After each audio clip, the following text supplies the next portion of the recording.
Impulse buys often feel good in the moment, but they leave your budget tight. Hello and welcome to Money Matters. I'm your host, Faith Katai. On the program today, we are discussing impulse buying, understanding the triggers and taking control of your money. My guest is MERCY Banda, a financial literacy educator. MERCY, welcome to Money Matters. Thank you so much for having me here. Sure. So to begin with, first, let's understand what is impulse buying in the context of financial literacy. Okay, so impulse buying is just buying without a plan. In financial literacy, we say it's an enemy of the budget. We always talk about having a budget before you go and buy anything. So if you are not buying using a budget, you end up buying anyhow without a plan. You end up buying things that you didn't plan for. You end up buying things that were not on the budget. Yes. So what really leads people to buy things impulsively when they go for shopping or anywhere? Wow. It depends from one person to another, but mostly you find that people buy impulsively when they're bored, sometimes when they're so excited. You know, you've got some money and you feel like I can buy anything. You go in the shop, you don't have a budget, just because you have some money, especially when you have money in your mobile or in your account. You buy things that you didn't plan for. Sometimes when you're hungry, you end up buying things that you didn't plan for. I don't know if you ever had a situation where you go home and you start thinking, why did I buy this? What is it for? Especially us women. You see, you go to city market, you go to Soweto, you find people shouting dresses for 20 kwacha, for 30 kwacha, and you buy even for 300. Then you go home, maybe you only wear one dress. You see, that is impulse buying. In the first place, it wasn't on your budget. So because they're excited, because they are saying it's 20 kwacha and you want to buy, so that 20 kwacha by 100 or by 10 pieces, it's a lot of money. Yeah. Great. So are there groups of people that are prone to impulse spending? Yes, though both. The youth, usually they are the targets when it comes to social media. You look at the way social media is, you find there are people showing off things, and you look at like maybe remaining behind. I need to also buy this. I need to also buy this. So the youth, and when it comes to adults, they are also prone to that because maybe they have a lot of disposable income. For them, it's big tickets, cars, you see, furniture, because my friend has bought this, I also have to buy. Or maybe you go in a furniture shop or anywhere, you look at this thing, but you already have something else at home that can do the same thing like that, and you want a bigger TV from nowhere. You see, all those are impulse buying. Okay. Yeah. So would we say actually social media has contributed to impulse spending? Very much. It has. When you look at how social media works, algorithms, you know, social media will show you what you like, what you want. You see? So, like for me, every time I open Facebook, I'll find plants because I love searching for plants. So Facebook will be pushing all those posts that you like, liking, checking. So every time I'll check on a plant I want to buy. Maybe because it's cheap. I saw it somewhere, it's a bit expensive, but that time it's cheap. So because I look at that, every time it's what I'll be getting. So that's how social media has affected this.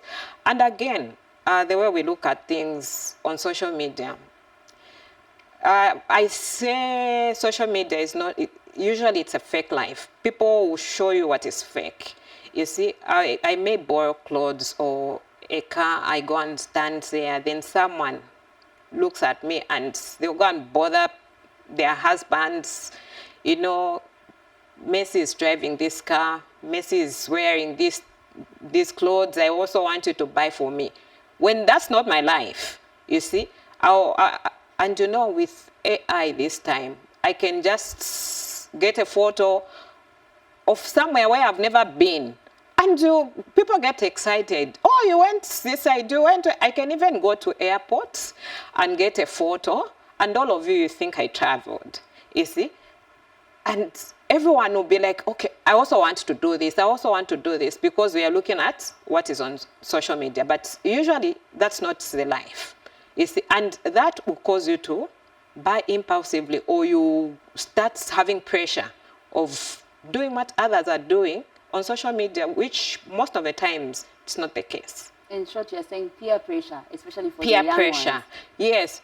Apparently, even adults, they also go through peer pressure. You know, like I was saying, you look at someone, it's especially us women, because my friend has a nice wig, I also want to get that nice wig, but you don't know how that nice wig was bought. You see, maybe that person budgeted for it and saved for it for a long time, but you just want to come without a budget and you want to buy, you see, which is not very good for your finances. Yes. Good. So what are the dangers of impulse buying? Let's talk about the dangers of impulse buying, especially when it comes to long-term financial stability. For instance, in the impact in a household in terms of their budgeting and saving goals, how does it affect? Wow. You know, the way impulse buying is, it will cause you not to look at how you're spending. Mostly, they are small leaks. You see, like the example I gave you, where you go to city market and find dresses at 20 kwacha and 30 kwacha. So you look at that 20 kwacha and you feel like it's more money. So you just get anyhow. So from there, you get a 20 kwacha. You go somewhere else, you find something for 50 kwacha, you buy. And it's not on your budget, you see. So if you are saving, you are going to get from your saving, because maybe you don't have enough to get from where you can get and buy those things, because you didn't budget for that. So the problem is that it will affect your budgeting, it will affect your savings in the long run.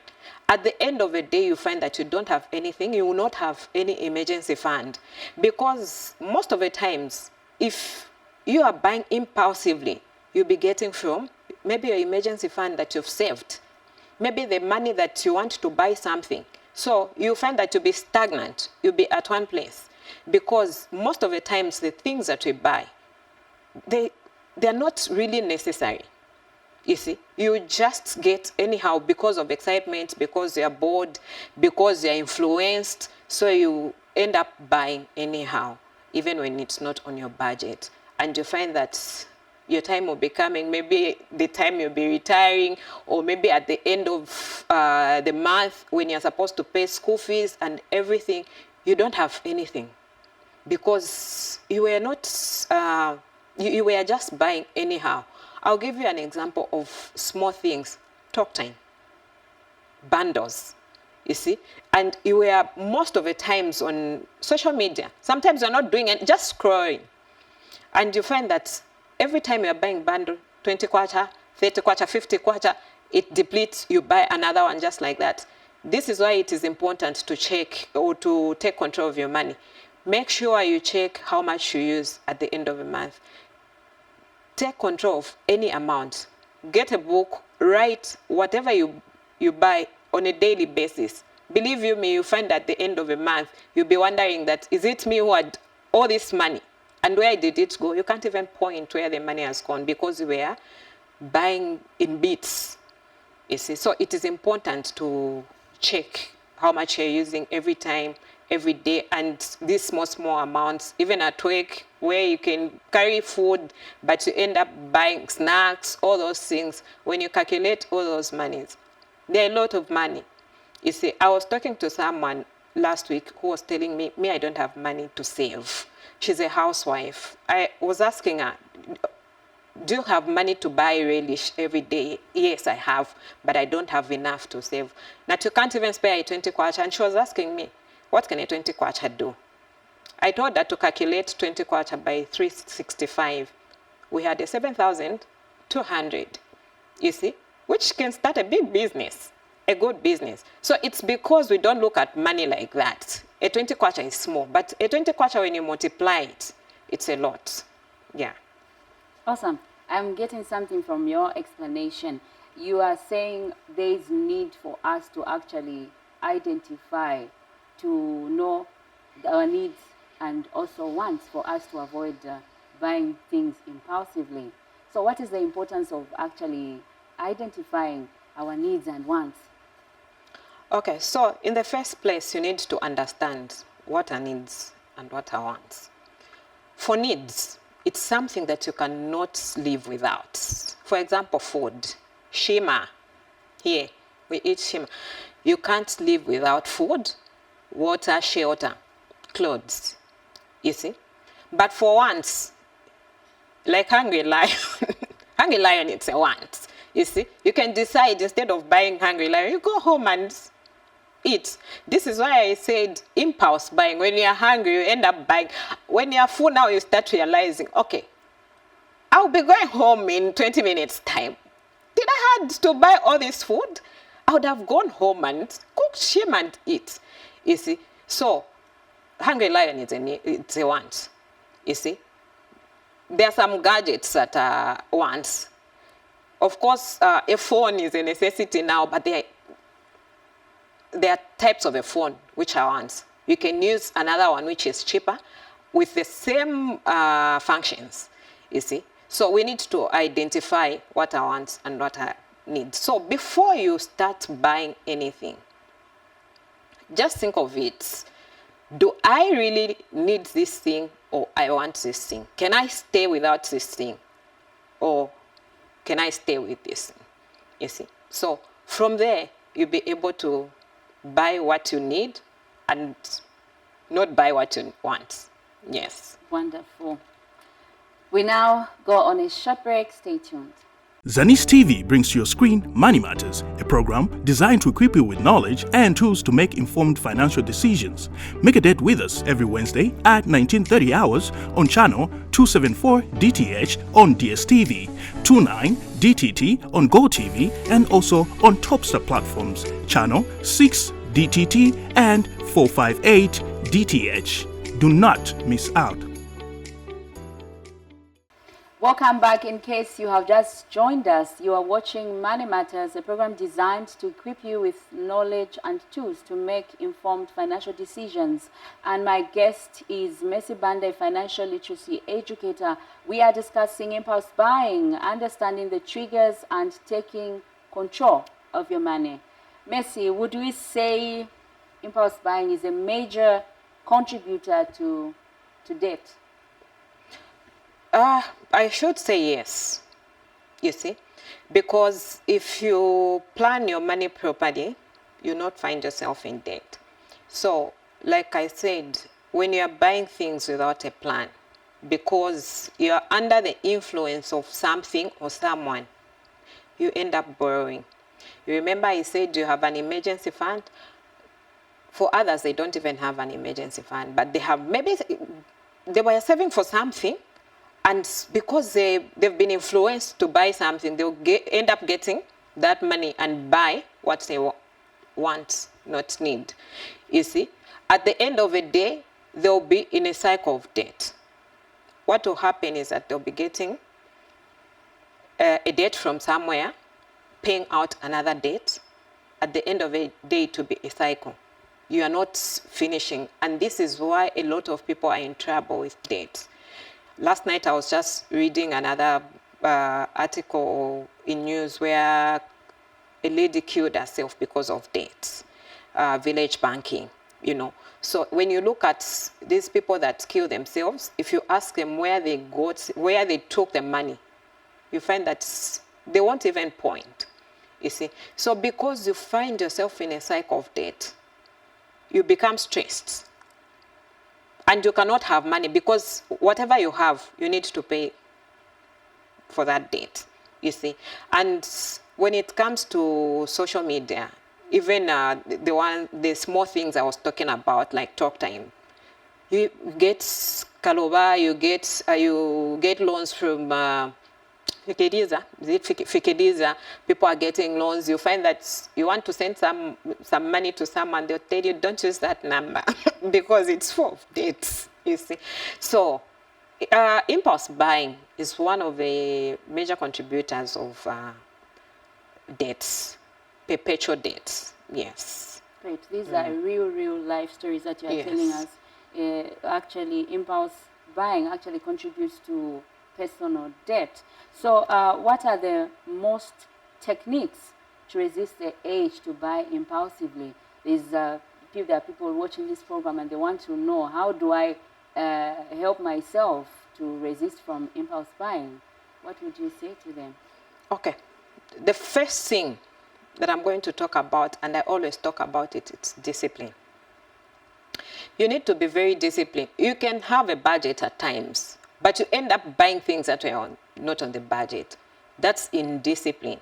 But when you're disciplined, even when you have little money, you find that there are people who are getting a lot of money, as in their income, and there are those people who've got little salaries. But the difference is discipline and how they handle their finances. You see, so discipline is a most important thing. Then make sure before you go and buy anything, especially the major buys, give yourself 24 hours. At least think about it. Is it important? Can I buy this? What will happen if I don't buy it? What will happen if I buy it? You see? So it's important to think about it before you buy. And remember, we talked about wants and needs. So is this thing a need or a want? And if it's a want, if you cannot buy twice of it, then don't buy it. You don't have enough money. Yes. Awesome. How useful are tools like shopping list or budgeting apps to curb wants or to curb impulse spending? Those tools are good, but it all takes us back to discipline. You see, those apps, they'll help you to track your expenses, your income, and how you're handling your money. They are good. You see, it's important to have them, but at the end of the day, it's discipline. Because I can have it, I have my budget in the bag, but I end up coming up with a lot of things that were not on the budget. So it's high time we started having discipline when it comes to finances. If you want to see your finances grow, you need to be disciplined. You see, it's not magic. Those that have made it and those that have not made it, it's all about discipline.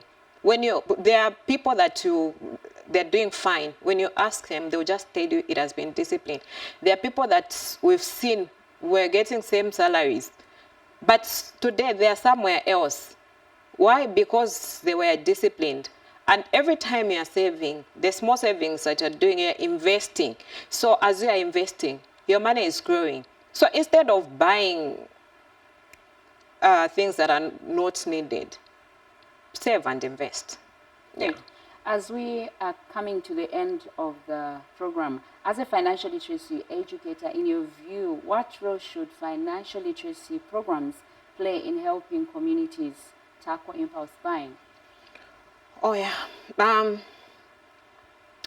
mindset first, mindset shifts.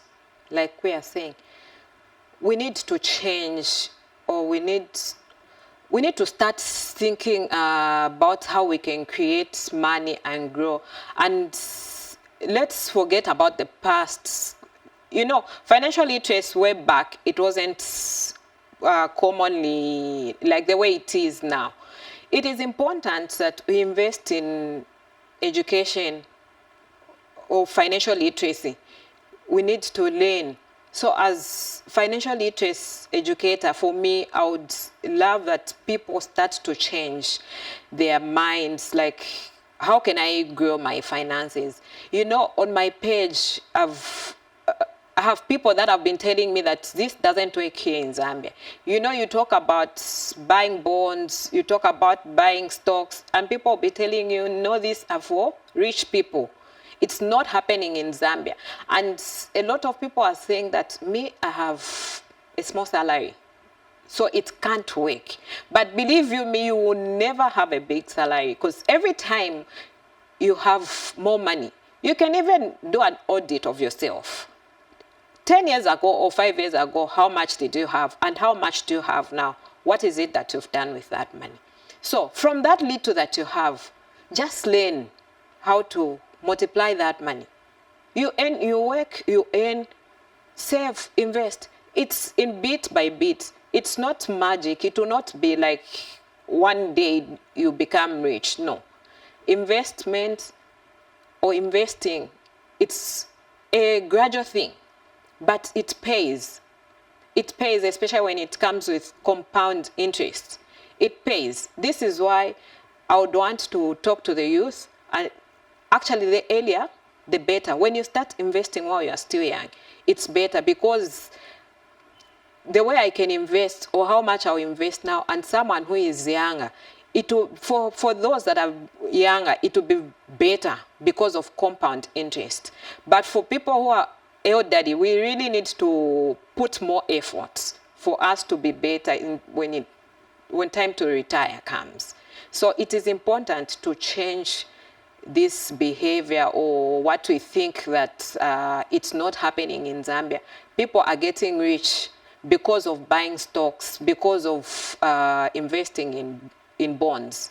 So it's all about mindset, mindset shifting and behavior. We need to change the buying behavior, the spending behavior, and just learn how to earn, spend, invest. Awesome. Yes. Madam Mercy, thank you so much for making an appearance on Money Matters. We appreciate it. Thank you so much for having me here.